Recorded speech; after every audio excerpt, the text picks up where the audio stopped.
5分钟一条广告，豆瓣5.9分。冯小刚这部电影明明口碑崩塌，却挽回了华谊13亿的市值。2013年，冯小刚的《私人定制》上映，别人是在电影里穿插少量广告，他却在118分钟的时长里塞了19个品牌，白酒、汽车、银行，只有你想不到，没有他塞不进去的。剑南春能插进来，是因为范伟演的司机想喝白酒。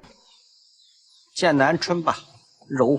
宝马和 Mini Cooper 的植入是演员开着车非得夸两句性能好，平安银行的植入都算含蓄的。剧里人办业务、聊理财都是平安的内容。红牛和光明酸奶可能给的广告费最多，演员渴了喝红牛，饿了喝酸奶，比一些配角的镜头都多。所以观众走出影院的第一反应不是笑没笑，而是疑惑，刚才到底看了个什么？不过也正是得益于这些广告，这部电影还没上映就已经有8000万落袋，覆盖了近70%制作成本，也就是说上映之后只要不是太离谱都可以纯赚。只是冯小刚以前的片子也有广告植入，但从来没这么疯狂过。为什么偏偏这部私人定制塞得这么满呢？因为上一部影片他亏惨了。2012年冯小刚的1942上映，这部电影讲的是河南大饥荒，冯小刚筹备了整整19年，砸了2.1个亿，是他这辈子最想拍的电影。他本来以为这片子能票房口碑双丰收，结果上映首日票房只有2600万，第二天华谊兄弟股价直接跌停，第3天再跌6个点，2个交易日市值蒸发了13个亿。这部作品最终票房3.6亿，看着不算少，但扣掉成本和宣发费，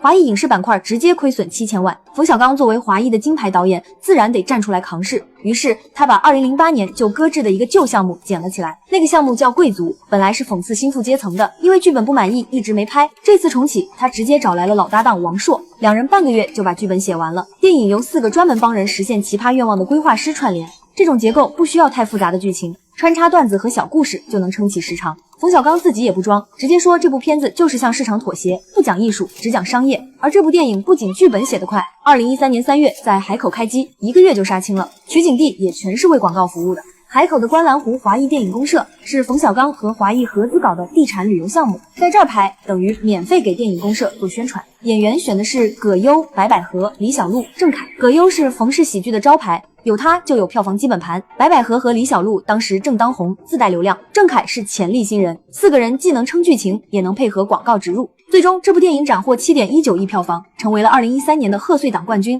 把1942亏的钱连本带利赚了回来。票房赚了，口碑却崩了。豆瓣评分5.9，观众骂声一片，说这是冯小刚职业生涯的污点，完全就是拼凑出来的圈钱烂片。影评人周黎明替私人定制说了几句好话，也被骂是收了红包的影评人。冯小刚看不下去了，连发7条微博，亲自下场炮轰。他还给私人定制打了个分，电影完整性5分，娱乐性6分，现实批判性9分。然后话锋一转，说绝大多数冒充懂电影的影评人只能打3分。当天下午的庆功会上，冯小刚还放话说不用10年，私人定制也会成为中国电影史的经典。只是10多年过去了，他同时拿了华鼎奖多项提名和金扫帚奖最差影片。冯小刚当年说不用10年就会成为经典，似乎并没有应验。